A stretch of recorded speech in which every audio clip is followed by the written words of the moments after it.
I was born and raised in Alhambra, which is a suburb of Los Angeles, California. So my dad is an immigrant from Cuba. So we grew up in a very blended household. My dad's parents, who are also from Cuba, and his sisters all were here in Los Angeles. And that was really the largest part of my upbringing. Cuban culture, Cuban food, and really close ties with my family.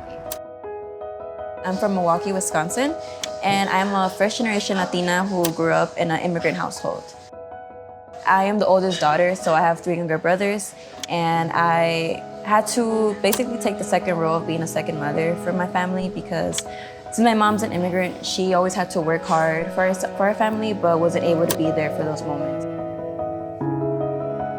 I didn't exactly know what I wanted to be growing up, but I did know that I felt a strong connection with my culture, and I was always drawn to Latino issues and my community and culture. My mom knew that she wanted to give my family a better life, so she would always say, échale ganas a la escuela para que tengas una mejor vida y no sufras como yo. And that would always hit me. So that my hard work led me to get to a private high school that was a predominantly white high school, where I became the other. It was really difficult for years because I had to navigate this space alone. My culture was not represented, and I didn't have any guidance of how to, apply for college or find those advancement opportunities.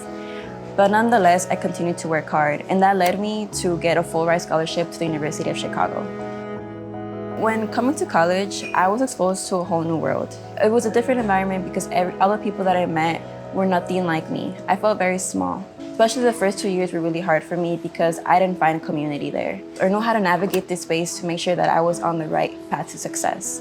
And that's something that was really detrimental to me because I wanted to make sure that I took advantage of these opportunities, but I just didn't know how exactly. Turning point for me in fully accepting my Latinidad, my heritage and my culture, and that I was Cubana and this was mine and I could own it, was this opportunity in college I had to study abroad. And I will acknowledge that my parents did turn themselves and their finances upside down to make this happen for me. But I know I reconnected with language and culture in a way I don't know that I could have otherwise. That was when I really realized, I can find this in me, and I haven't. And so I kept on this journey. And I think that propelled me to do the work. At the bank and in advertising and in the restaurants and everywhere I worked, I had such an intense love for the communities and for the plight, really. And I loved it, and I still do. There's young Latinos like me, where I come from, that don't have these opportunities. And there is a really big need for a supportive community, a community that shows up for you. I connected with Claudia and other people from Hispanic Star Network, and I learned so much about an organization that was dedicated to uplift people that look like me. And that was really inspiring because I wasn't exposed to that type of environment. So after learning about the contributions of Latinos and knowing that people like me are capable of reaching bigger places in the world, that really, really empowered me. It changed my mindset of who I am and why am I here in college, what I stand for.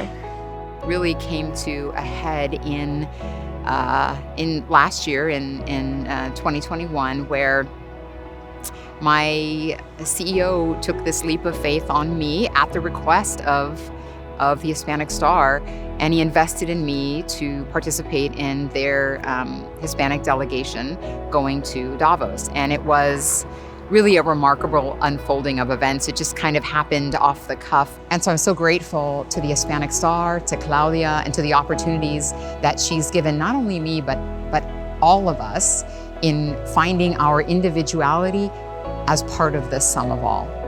I'm committed now to finishing college, and I'm committed to giving back to my family, as well as helping my community by creating a podcast. It's a project that I'm working on called Project Star, where we come together to share stories about Latinos, as well as to educate our local community about these Latino contributions about Hispanic Star. That is really important, so we can all be unified and feel empowered that everybody can have that opportunity to feel like stars. What I think is more interesting is seeing you and just you are you have this power within you. Just hearing you talk about like the podcast, you're just like, I saw this need, I did this.